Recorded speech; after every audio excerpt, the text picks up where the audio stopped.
नमस्कार. लोकसत्ता लाईव्हमध्ये आपलं स्वागत.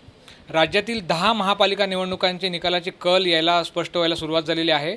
मुंबईमध्ये जरी चित्र शिवसेना सर्वाधिक मोठा पक्ष ठरत असला तरी राज्यातल्या उर्वरित महापालिकांमध्ये भाजप मोठ्या प्रमाणात आघाडी घेताना दिसतोय.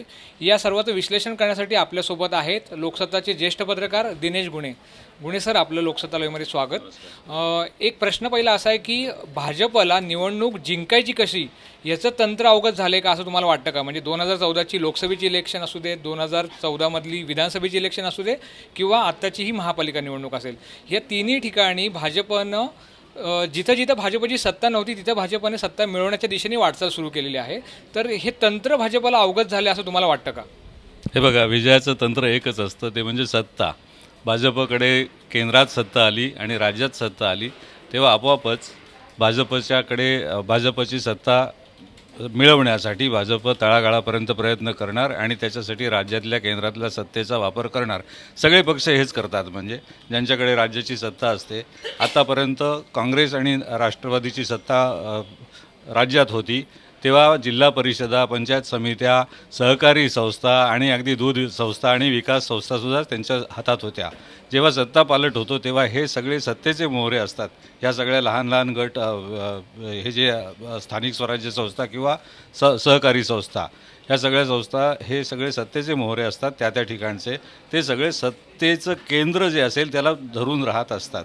त्यामुळं भाजपने काही फार मोठा सत्ता म्हणजे तंत्र आजमावण्यासाठी किंवा तंत्र मिळवण्यासाठी फार प्रयत्न केला असेल असं वाटत नाही आहे. म्हणजे असं नाही आहे, आपोआपच ते सगळं ते एक लोहचुंबकासारखं असतं. म्हणजे ह्यांच्याकडे सत्ता आहे त्याबरोबर बाकीचे सगळे त्यांच्याकडे आकर्षिले जातात आणि त्यांच्याबरोबर राहायचा प्रयत्न करतात.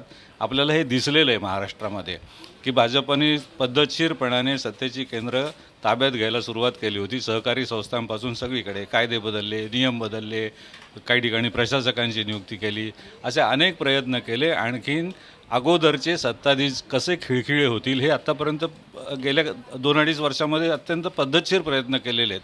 त्या सगळ्याचे परिणाम ह्या निवडणुकांमध्ये आता दिसत आहेत. त्यामुळं राजकारणामध्ये सत्तेचा वापर करणं म्हणजे फक्त प्रशासकीय यंत्रणा वापरणं असं नाही आहे की ह्या सत्तेचा जो बळ असतो त्या सगळ्याचा वापर करून त्यांनी जे जे काही करायला पाहिजे होतं ते सगळं केलेलं आहे. आणि त्यामुळे ते तंत्र कुठल्याही राज्यकर्त्याला ते आपोआप मिळत असतं. भाजपने ते तंत्र आत्मसात केलं कारण त्यांना माहिती होतं की कुठला घाव, कुठल्याही राजकीय पक्षाला माहिती असतं की कुठे घाव घातलं की कुठं त्याचे परिणाम, फळं आपल्याला मिळू शकतात. त्याप्रमाणे त्यांनी ते केलं. आणि हा काही नवा धडा नाही आहे. ज्यांच्याकडे सत्ता असतो त्यांनी ते सगळे प्रयोग याच्या आधी केलेले आहेत. भाजपने त्याच प्रयोगाचा अवलंब केला. आपण म्हणतो की भाजप हे पार्टी विथ डिफरन्स वगैरे आहे वगैरे, पण सत्तेमध्ये आल्यानंतर राजकारण करायचं असतं आणि सत्ता टिकवायची असते आणि सत्ता बळकट करायची असते. त्याच्यासाठी त्यांनी जे तंत्र केलं ते साहजिकच होतं. म्हणजे पार्टी विथ डिफरन्स जरी भाजप म्हणत असलं तरी भाजप तसं आता दिसत नाही चित्र. कारण इलेक्शनच्या अगोदर त्यांनी अनेक नेत्यांना आपल्या पक्षामध्ये घेतलं ज्यांच्यावर वेगवेगळ्या प्रकारचे आरोप होते. त्या नेत्यांना त्यांनी घेतलं आणि आता चित्र असं दिसतंय की त्यांना घेऊन भाजपला फायदा झाला आहे. मग त्यामुळे भाजपच्या जागाही वाढल्यात. म्हणजे विशेषतः पिंपरी चिंचवडच्या ठिकाणी की जिथं भाजप म्हणजे 15 वर्षाची राष्ट्रवादी काँग्रेसची सत्ता जाती की काय अशी सिच्युएशन आता तरी दिसते, कल तरी असे दिसत आहेत. तर मग ह्याकडे तुम्ही कसं बघता? की हे जे आपण म्हटलेले की गुंडांना, गुन्हेगारी प्रवृत्तीच्या लोकांना प्रवेश देणं वगैरे, हे सर्वसाधारणपणे सगळ्या राजकीय पक्षांमध्ये झालेलं आहे. आणि आपण मगाशी जसं म्हटलं की सत्तेच्या जवळ सगळे जातात कारण त्या लोकांनासुद्धा राजाश्रय पाहिजे असतो. ते एक कवच असतं, संरक्षण असतं. त्यामुळं साहजिकपणे त्या लोकांना भाजपकडे जाण्याशिवाय पर्याय राहिलेला नव्हता. आणि भाजपला कुठल्याही परिस्थितीत सत्तेची सगळी केंद्र आपल्या हातात ठेवण्याशिवाय पर्याय नाही आहे. त्यामुळे ह्या दोन्ही गोष्टींच्या एकमेकांच्या गरजा एकत्र आल्या आणि ते घडलं. आता आपण पार्टी विथ डिफरन्स एवढाच विचार करतो म्हणून आपल्याला भाजपकडे गेलेल्या त्या सगळ्या गुंड प्रवृत्तीचे लोक भाजपकडे गेल्या याचं दुःख होतं. पण राजकारणात हेच घडत आलेलं आहे. याच्यापूर्वी ह्याच प्रवृत्तीची माणसं दुसऱ्या पक्षांमध्ये होती. जेव्हा त्यांच्याकडे सत्ता होती तेव्हा ह्याच प्रवृत्तीची सगळी माणसं त्या पक्षांमध्ये होतीच ना, आणि ती तिथे त्याच पद्धतीनं राजकारण करत होती. आता भाजप राजकारणात उतरलेलं आहे. पार्टी विथ डिफरन्स वगैरे जरी असलं तरी आता ते सत्तेचं राजकारण करतायत. त्यामुळे सत्तेच्या राजकारणामध्ये जे जे करायला पाहिजे ते सगळं भाजपने अवलंबलेलं दिसतं आहे. नुसते गुंडांनाच प्रवेश किंवा अशा लोकांनाच घेतलं असं नाही आहे. आणखीनसुद्धा काही काही चर्चा होत असतात. म्हणजे ह्या निवडणुकांमध्ये पैशाचा वापर झाला असेल की नाही माहिती नाही आहे, पण अशी चर्चासुद्धा जोरात आहे की पैशाचा पण प्रचंड वापर झाला.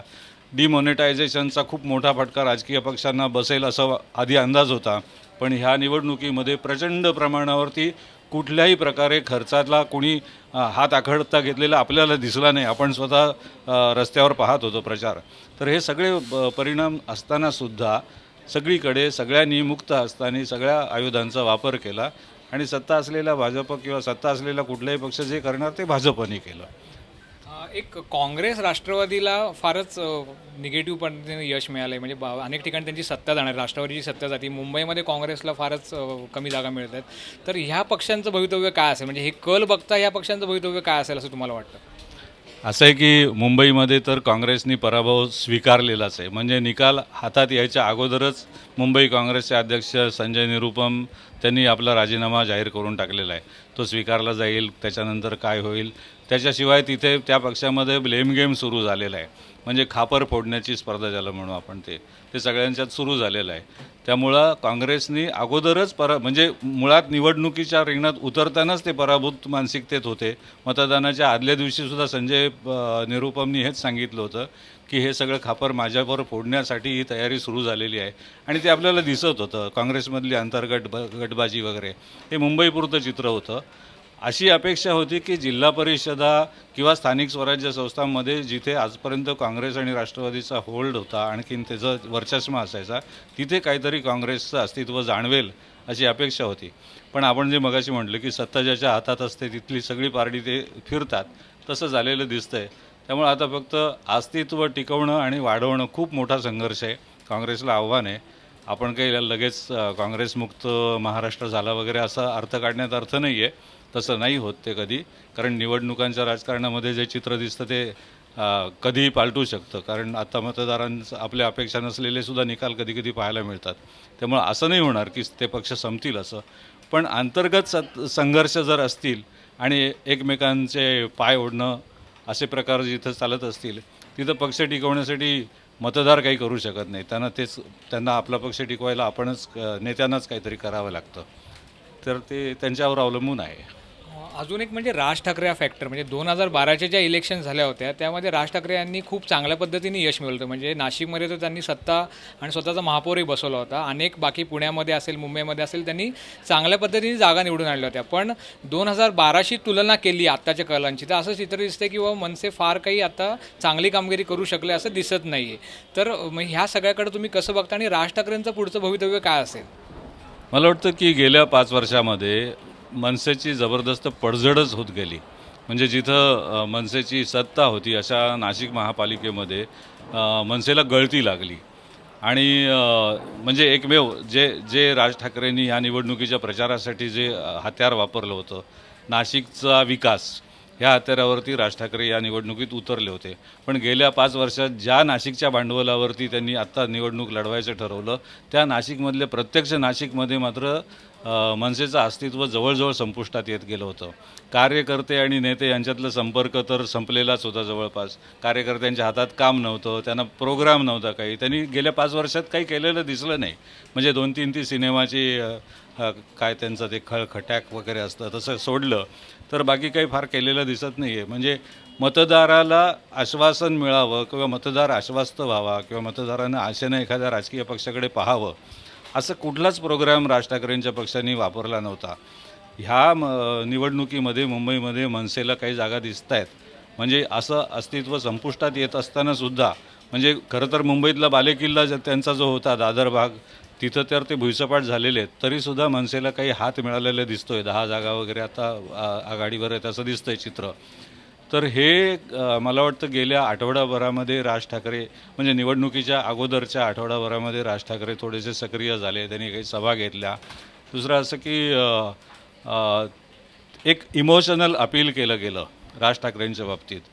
ते आपल्याला माहिती आहे. म्हणजे ते गाणंसुद्धा असेल किंवा आणखीन काही घटक असे होते की ज्याच्यामुळे लोकांची थोडीशी सहानुभूती त्यांना फायदेशीर ठरली असावी असं मला वाटतं. ते गाणं तर खूप म्हणजे सहानुभूती मिळवण्याच्याच उद्देशानं केलं असावं असेच त्याचे सूर होते आणि शब्द पण होते. तर ह्या गोष्टीमुळे त्यांना त्या 10 जागा मिळाल्या. म्हणजे लोकांना अजूनही काही ठिकाणी तरी असं वाटतंय की राज ठाकरे हा एक पर्याय असू शकतो. पण मला वाटत नाही की पुढच्या म्हणजे ह्या 10 जागांच्या ताकदीवर पुन्हा पक्ष उभं करण्याची त्यांच्याकडे उमेद राहिलेली असेल असं. एक त्याला जोडून मला अजून एक प्रश्न विचारायचा आहे की राज ठाकरेंनी त्यांच्या सभांमध्ये प्रेझेंटेशन केलं होतं की बाबा मला तुमचं शहर कुठल्या दिशेने घेऊन जायचं आहे, आणि इतर बाकीचे पक्ष बघितले म्हणजे भाजप शिवसेना असेल ते ह्यांनी जाहीरनामे वगैरे आणले, पण हे सभांमध्ये फक्त आरोप प्रत्यारोप करत राहिले. तर मग खरंच परिस्थिती अशी आहे की लोकांना आता आपलं शहर कुठल्या दिशेने जायला पाहिजे, आपल्या शहराचा विकास कसा व्हायला पाहिजे ह्याच्याशी काही घेणं देणं नाही आहे. लोक फक्त आरोप प्रत्यारोप बघूनच मतदान करतात की काय, असं वाटतं का? असं तुम्हाला वाटतं का? काय नक्की? मला असं वाटतं म्हणजे एखादा राजकीय पक्षाचा नेता जर बोलायला लागला ना तर कसं बोलेल तसं नाही मी बोलणार आहे. पण मला असं वाटतं की ह्या निवडणुकीमध्ये फक्त आरोप प्रत्यारोप नव्हते झालेले. सुरुवातीला विकासाचे मुद्दे आले होते, परिवर्तनाचे मुद्दे आले होते, आणि ह्या मुद्द्यांच्यापेक्षा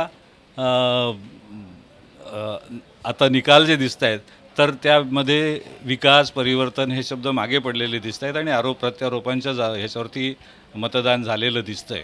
तर त्यामुळे लोकांना विकास, भ्रष्टाचार, परिवर्तन वगैरे ह्याचं नेमकं काय आकर्षण आहे किंवा हे मुद्दे त्यांच्या निकषांमध्ये बसलेलेच नाही आहेत, हा निष्कर्ष थोडा कठीण आहे काढायला. पण असं विचार करायला लागणार आहे की ह्या मुद्द्यावरती निवडणुका न लढतासुद्धा एकमेकावर फक्त चिखलफेक आणि आरोप करूनसुद्धा बाकी दुसरे कुठलेच मुद्दे आले नव्हते तरीसुद्धा प्रचंड प्रमाणावरती आरोप एकमेकावर करणाऱ्याच पक्षांना जास्त जागा मिळतात, आणखीन त्यांनाच जनतेचा कौल मिळतो. थोडंसं आश्चर्यकारक वाटतं. मतदारांची मानसिकता समजत नसते खरं, ते तसं म्हणतात ते असं मला वाटतं की या निकालावरून दिसतात ते. मतदारांची मानसिकता समजत नाही आणि निवडणुकीमध्ये आरोप प्रत्यारोप हे कधी कधी महत्त्वाचे ठरतात. त्याचबरोबर निवडून येण्याची क्षमता, एखाद्या उमेदवाराची निवडून येण्याची क्षमता कशी आहे हे सुद्धा महत्त्वाचं ठरतं. त्यावर त्याचं यश किंवा ज्या पक्षाकडनं तो लढतोय त्या पक्षाचं यश पण त्याच्यावरच अवलंबून असतं, असं साधारणपणे गुणे सरांनी आता सांगितलं आहे. या संदर्भातील आणखी बातम्या बघण्यासाठी लॉग ऑन करा loksatta.com.